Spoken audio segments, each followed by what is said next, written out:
నమస్తే, నేను మీ వాస లక్ష్మణ. మిత్రులారా, ఒకసారి ఆలోచించండి. మరీ ముఖ్యంగా ఈ వీడియో చూస్తున్న పద్మశాలి కుల బాంధవులారా, ఒక పద్మశాలి బిడ్డగా ఆలోచించండి. ఎవరు తప్పు చేస్తున్నారు, ఆ తప్పుకు ఎవరు శిక్షణ అనుభవిస్తున్నారు, రాజకీయ కక్షలు ఎవరివి, ఆ రాజకీయ కక్షల వల్ల బలవుతున్నది ఎవరు? ఒక్కసారి ఆలోచించండి మిత్రులారా. కాంగ్రెస్ ప్రభుత్వం ఏర్పడి ఏడాది పూర్తవుతుందని రేవంత్ రెడ్డి సర్కారు విజయోత్సవాలు జరుపుకుంటుంది కదా. మరి ఈ ఏడాది కాలంలో మీ రాజకీయ కక్షల వల్ల,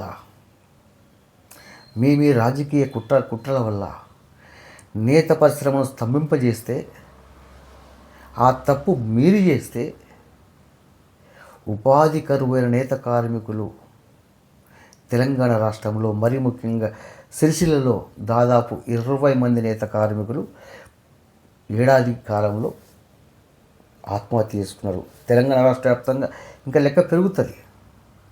ఇక్కడ నేనేమంటున్నా అంటే, నేను ఆత్మహత్యని ప్రోత్సహించడం లేదు, కానీ వీరి రాజకీయ కక్షల కోసం నేత కార్మికులు దిక్కు తోడని స్థితిలో ఇక బతికేందుకు దారి లేదనుకున్నారో, లేకుంటే బతికే మార్గం లేదనుకున్నారో, ఏదో విధంగా వారు ఆత్మహత్య చేసుకున్నారు. వారి ఆత్మహత్యలకు 100% ఈ రాజకీయాలు, ఈ కాంగ్రెస్ ప్రభుత్వమే కారణమని చెప్పి నేను బల్లగుద్ది చెప్పుతా. ఎవరికైనా దమ్ముంటే నా ముందుకు వస్తే మాట్లాడతాను. నేను కాదు కూడదు అంటే,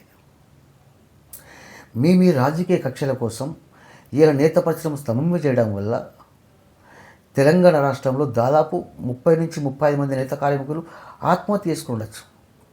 నేను మళ్ళీ చెప్తున్నానండి, నేను ఆత్మహత్యను ప్రోత్సహించడం లేదు. నేత కార్మికులకు పదే చెప్తున్నాం, మీరు ఆత్మహత్య చేసుకోకండి, మీకోసం మేము ఉన్నామని చెప్తున్నాం. కానీ ఆ పరిస్థితుల్లో వాళ్ళకి ఏదో ఎటు తోచక ఆత్మహత్య చేసుకున్నారు. మరి వారు ఆత్మహత్య చేసుకున్న తర్వాత ప్రభుత్వం తక్షణమే స్పందించి ఆ కుటుంబాలను ఆదుకునే బాధ్యత ప్రభుత్వం పైన లేదా? మరో నేత కార్మికుడు చనిపోకుండా నేత పరిశ్రమను కుదరపడేలా చర్యలు తీసుకునే బాధ్యత ప్రభుత్వం పైన లేదా? ఒకసారి పద్మశాలి మిత్రులు ఆలోచించండి. సిరిసిల్లలో కావచ్చు, తెలంగాణ రాష్ట్ర వ్యాప్తంగా కావచ్చు, ఈ ఏడాది కాలంలో ఉపాధి కరువైన నేత కార్మికులు ఆత్మహత్య చేసుకున్న ప్రతి చేనేత కార్మికుని కుటుంబానికి ప్రభుత్వము వెంటనే నష్టపరిహారం అందించాలి. రాజకీయ కక్షల వల్ల, ఈ ప్రభుత్వం కుట్రపూర్తి చర్యల వల్ల ఈ ఏడాది కాలంలో ఒక సిరిసిల్లలో 20 మంది ఆత్మహత్య చేసుకుంటే తెలంగాణ రాష్ట్ర వ్యాప్తంగా 25 మందా 30 మందా తెలియదు. ఆ లెక్క తీస్తా నేను కూడా వాళ్ళ దగ్గరికి వెళ్తా, వాళ్ళ కుటుంబాల దగ్గరికి వెళ్తా. వారు ఆత్మహత్య చేసుకున్న తర్వాత ఆ కుటుంబాలు వీధిన పడ్డాయి. అన్నమో రామచంద్ర దిక్కు తోసంతిలో ఉన్నారు. కనీసం ప్రభుత్వం పలకరించిన పాపాల పోతలేదు, ఇంకా పెద్దరికాలు మాట్లాడతారు. నేనేమంటున్నా అంటే, పద్మశాలి కుల బాంధవులారా, ఒక పద్మశాలి బిడ్డగా నేనేమంటున్నా అంటే, ఉపాధి కరువై రాజకీయ కక్షల వల్ల ఈ ఏడాది కాలంలో ఉపాధి కరువై దిక్కు తోచని స్థితిలో ఆత్మహత్య చేసుకున్న ప్రతి నేత కార్మికుని కుటుంబానికి ప్రభుత్వం వెంటనే స్పందించి ఆ కుటుంబాలకు నష్టపరిహారం అందించాలి.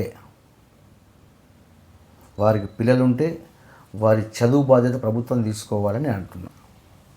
ఒక పద్మశాలి బిడ్డగా అంటున్నా నేను తీసుకోవాలి. మరో నేత కార్మికుడు చనిపోకుండా ప్రభుత్వం వెంటనే చర్యలు చేపట్టాలి. ఇది ఒక పద్మశాలి బిడ్డగా నా పద్మశాలి సమాజం కోసం, నా నేతల సమాజం కోసం ప్రభుత్వం ముందు పెడుతున్న వినతి, డిమాండ్. కాబట్టి ఓ పద్మశాలి సోదరుడా, నువ్వు కూడా ఆలోచించు.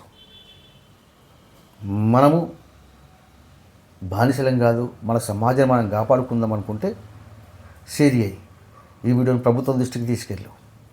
అదేవిధంగా అసలు ఈ నేత కార్మికులు ఈ ఏడాది కాలంలో ఎంతమంది చచ్చిపోయారు? ఆ మధ్యలో కొత్త పిల్లలు కూడా చనిపోయారు. ఈ కరీంనగర్ కొత్త పిల్లలు కూడా ఒక నేత కార్మికుడు చనిపోయాడు. ఆ రైలు పట్ల కింద ఎడబడి చనిపోయాడు. ఆ లెక్కలు తీసుకుందాం. ఒకవేళ మిత్రులారా, నేను వీడియో చూసే పద్మశాలి కుల బాంధవులకు ఏం చెప్తున్నా అంటే, కొద్దిగా మౌనం వీడండి. మౌనం వీడండి. నాకేంది నాకేంది అనుకోకండి. మనోడే ఆడు చచ్చిపోయినోడు, మంది కాదు. ఆ కుటుంబాన్ని ప్రభుత్వ పరంగా వారికి నష్టపరంగా ఇప్పించి మన వంతు బాధ్యత నిర్వర్తిస్తాం. కాబట్టి తెలంగాణ రాష్ట్రంలో సిరిసిల్లలో కావచ్చు, ఈ ఏడాది కాలంలో ఆత్మహత్య చేసుకున్న నేత కార్మికుల కుటుంబాల వివరాలను దయచేసి మాకు తెలియజేయండి. వీలైతే కామెంట్ రూపంలో తెలియజేయండి, లేదంటే మా వాట్సాప్ పంపించండి. నేరుగా మేమే వెళ్తాం. వారి గోడును ఘోషను ప్రభుత్వానికి వినిపించే ప్రయత్నం చేద్దాం. రేవంత్ రెడ్డి సర్కార్కి నేను ఏం చెప్తున్నానంటే, విజయోత్సవ సంబరాలు జరుపుకుంటలేదు రేవంత్ రెడ్డి సర్కారు.